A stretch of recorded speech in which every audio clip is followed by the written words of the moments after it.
Este es tu público. Bienvenidos todos de nuevo. Están en su programa Buenas Noticias de Gran Gozo. Y acuérdense que estamos viendo todos, muchos, casi todos los aspectos que podamos acerca del Evangelio, ¿verdad? Hay muchas cosas de que hablar. Y el día de hoy vamos a hablarles de algún tema muy interesante con una base bíblica. Así es que Domingo, veles diciendo de qué va a ser. Sí, cuando Pablo está diciendo, hablando de la hechura de Dios, que es la nueva criatura, aquí hay dos palabritas que vamos a estudiar. Dice que las cosas viejas pasaron y aquí todas son hechas nuevas. Entonces, pastor, ¿cuáles fueron las cosas viejas que Pablo mencionó? Y vamos a dilucidar ahí de la nueva también. Muy bien, seguro que sí. Bienvenidos todos ustedes. De la nueva criatura, Exactamente. Vamos a tener que desdoblar eso en dos conceptos. Uno, de la vieja criatura, vamos diciendo espiritual, a la nueva criatura espiritual. O sea, ahora ya somos redimidos, estamos en Cristo, ¿verdad? Ya ahora Dios ha hecho completo y para siempre el aspecto de la salvación. Esa es una nueva criatura. La otra es que la criatura esté apercibida, la criatura carnal esté apercibida de la novedad en Cristo. Es decir, con base en la fe, ahora podemos también tener una nueva percepción de lo que Dios quiere que hagamos como seres carnales aquí en la tierra. ¿Verdad? Sí, también Pablo dice, creo que es Romanos 14, 17, el reino de los cielos no consiste en comida ni en bebida. En el antiguo pacto había una cantidad de leyes, sí. Incluso los 10 mandamientos, que eran lo que incluso producía, por desobedecer la ley, la muerte, te mataban a pedrada. Sí. Entonces, en el nuevo pacto, la nueva criatura no está dentro del concepto de muerte, Sí. porque pasamos de muerte a vida. Exactamente. ¿Verdad que sí? Todos morimos en la muerte de Cristo y la resurrección todos resucitamos. Exactamente. Entonces ya no hay ley que te condene, Exactamente. porque ahora estamos en la ley de Cristo, Exacto. que nos libró de la ley del pecado y de la muerte. Sí, pero ahora, el hombre está sujeto a esclavitud en la carne. Entonces, para evitar vivir bajo la esclavitud, estando ahora hablando del hombre que resta por vivir en la tierra, que es el cometido que tenemos en la carne, para cumplir ese propósito de Dios en la carne, con nuestra familia, con nuestra patria, con nuestra gente, y sobre todo dice, predicar el Evangelio, por ejemplo, y aclararlo. Entonces, necesitamos allí tener un concepto de una nueva vida. ¿Cómo la ves tú? Sí, porque básicamente sin Cristo estábamos como gentiles, viviendo sin ley, viviendo sin pertenecer al pueblo de Israel, sin pactos. Pero cuando Cristo llegó, nos hizo participar ahora de nuestra posición sobre el fundamento que es Cristo, y Pablo fue el que lo puso. Ahora estamos vestidos de Cristo. Ya tenemos esa posición, ya tenemos esa visión. Redención. Ya tenemos redención, tenemos esa libertad. Ahora lo que queda es cómo no seguir pensando en esa esclavitud carnal que podemos tener. ¿Cómo podríamos poder tener una verdadera, dijéramos, entrega o sumisión a Cristo para vivir una novedad de vida? Eso lo dice Pablo en Romanos capítulo 6, versículo 12, ¿verdad? Me encantó. Que no reine en vosotros el pecado. El pecado carnal. Exacto, porque eras un esclavo. Así ahora tú eres entregado a una nueva forma de doctrina. Y entonces uno tiene que ver ahí en 1 Corintios capítulo 2, dice que fuimos entregados a la doctrina que es la doctrina del Espíritu. O sea, ahora, Dios nos hace ver, esta es la solución. Tú ya tienes solucionado la vida espiritual, es lo que te refieres, ¿verdad? Sí. Ahora ya puedes ubicar, es lo que estás diciendo, ¿verdad? Correcto. Y ya tienes una mejor ubicación, y creo que me estabas diciendo que tiene mucho que ver la posición que tenemos. Sí, porque ahí entra la fe. Porque la posición hace que ya tú no seas juzgado en la carne. Porque Pablo dice, ahora el espiritual nadie juzga, pero él juzga todas las cosas, porque estamos bajo la doctrina del Espíritu. Y eso también tiene que ver el conocimiento. Claro, porque dice, el hombre interior es corroborado por el conocimiento. Por eso el que no estudia la palabra, o no tanto leyéndola, como ser instruido por una persona que sabe explicar la palabra, pues uno ignora la posición. Exacto. Y la posición te asegura varias cosas. Cierto, seguro y confiado. Porque Dios no nos ha dado espíritu de temor, sino de fortaleza, de amor y dominio propio. Entonces, el espiritual vive en la paz de Cristo. Exactamente. Pero el carnal, que no conoce esto, vive en sujeción y tiene temor. Y si está en una religión, que algunos dicen que, por ejemplo, es legalista. Sí. Si tú no cumples esto, aquí te censuramos en la iglesia. Si tú no cumples esto, aquí en la iglesia no te dejamos usar ni tocar un mueble. Entonces vive bajo tu esclavitud. Exactamente. Y luego lo peor es vivir en la esclavitud mental, ¿verdad? No nomás en la física, yo creo que lo peor es pensar como esclavos, ¿verdad? Entonces, como el cambiar ese pensamiento es a lo que tú te refieres. Miren, estamos queriendo terminar un nuevo libro. Y yo platicaba con el pastor Domingo hace rato, y le digo, Domingo, como que yo no me quisiera ir de aquí, yo tengo que solucionar algo. Y comenzamos a platicar, porque para que ustedes sepan, nosotros para poder dar un tema aquí, nosotros platicamos horas. Y a veces nos pasamos horas en el teléfono, y cuando estamos juntos aquí en el estudio, estamos hablando de las cosas, y de ahí salen poder decirles algo a ustedes. Y de pronto vemos muchas cosas y analizamos muchas, pero de pronto Domingo me cita Romanos capítulo 6, del 12 en adelante. Y fíjense lo que hace Dios y Domingo con esa sabiduría que tú tienes.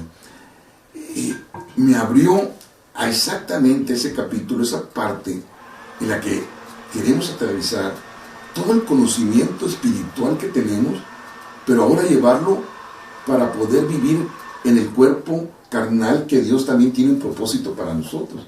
Al mismo tiempo justos, al mismo tiempo pecadores. Eso quiere decir que tenemos un plan, pero ¿cómo podemos vivir ese plan? Y entonces quiere decir que ¿por qué tenemos que ofrecer nuestros miembros otra vez ahora a la esclavitud del pecado carnal? Sí, porque Pablo dice que el pecado y la muerte es una ley. Sí. Entonces dice, en Romanos 8, la ley del Espíritu de vida en Cristo me libró de la ley del pecado y de la muerte. Por eso cuando uno conoce lo que Jesús hizo, ahora el Espíritu dice a nuestro espíritu que somos hijos de Dios. Somos hijos de Dios. Ahí tenemos una posición y tenemos la primera gran parte. Ahora volteamos a decir, Señor, todavía no. Ahí está el todavía no. Entonces, Señor, tú debes de tener un propósito para yo sujetar esta carne, para poder rendir un beneficio que tú quieres que dé dentro de tus hijos, dentro de mi nación, de mi familia, de mí mismo. Porque espiritualmente ya sé, ahora sí entiendo, ahí está el conocimiento. Pero ahora falta ese otro conocimiento en el de que entonces ya ahora podemos vivir sujetos a Cristo. Por eso Pablo dice, unidos a Él llevarán fruto. Cuando uno estudia, por ejemplo, que ayer ya se fue porque es hoy y mañana no ha llegado porque es hoy. Jesús dijo, basta el día su afán. Basta cada día. Porque te preocupa por el día de mañana. Sí. Pero hoy, sí dijo, pero vivan unidos a mí. Sí, claro, para que puedan hoy es el día aceptable. Hoy. Hay que vivir diariamente en esa posición. Sí. Es decir, volteamos a ver la posición, por eso dice Dios, recuérdame que ya te perdoné. Isaías capítulo 43. Ahí está ya. Ya nomás necesitamos recordarle que eso ya está. Pero ahora Él nos recuerda, lo voy a leer conmigo, no permitan ustedes que el pecado reine en su cuerpo mortal, ni obedezcan a sus malos deseos. No ofrezcan los miembros de su cuerpo al pecado como instrumentos de injusticia.